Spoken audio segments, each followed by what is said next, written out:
Hello, and welcome to the movie universe. I'm your host, Movie Fan. Today, I'm going to be talking about one of the most legendary Wile E. Coyote Roadrunner cartoons of all time, Soup or Sonic. Now, I'm pretty sure we all know how this cartoon goes because this one is definitely legendary beyond belief. It is so well known, I don't think there's a person alive who hasn't seen it. It's legendary for the animation, the shenanigans that Wile E. Coyote gets into, and of course, it's also legendary for the big moment where he finally caught the Roadrunner. Well, technically. But for those of you who haven't seen it, and I doubt that, it goes something like this. The coyote's chasing the Roadrunner, and all of a sudden he gets caught in a dust cloud, and, well, he falls off the cliff. Of course, he tries other methods to get the Roadrunner, like he tries to pole vault, but that goes awry in a pretty bad way. He tries to crush him with a safe, but it gets away from him. He even tries 4 times to use a rocket to get to him, but it backfires on him in 4 different ways. Of course, he tries other methods like using exploding tennis balls. He tries throwing dynamite with a frisbee disc. He even tries using giant flypaper.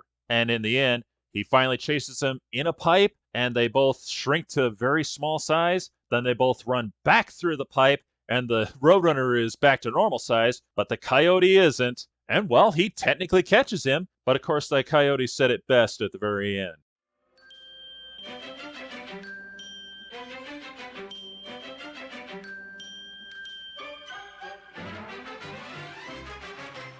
I absolutely adore this cartoon. It is by far the greatest Wile E. Coyote Roadrunner cartoon ever made for all these reasons. I love the shenanigans that's going on with the frisbee disc and the exploding tennis balls. And I just love the scene with the giant flypaper.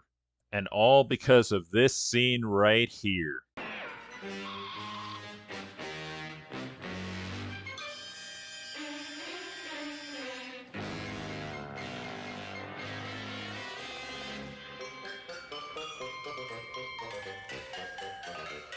You know, the funny thing about this cartoon, it actually has a lot more going for it than most people give it credit for. Because not only do we have the classic elements that, where he tries to get the Roadrunner, but he fails because of his crazy ideas and incompetence, and of course the incredible animation for the background scenery, but there's one element that everybody always overlooks. Everyone who's reviewed these cartoons, especially this one, they always overlook one very big thing, and that would be the music. Now, music has always been a part of it, but everyone always overlooks how dramatic the music really sounds when he's falling off the cliff or all the other big moments. Just watch and listen.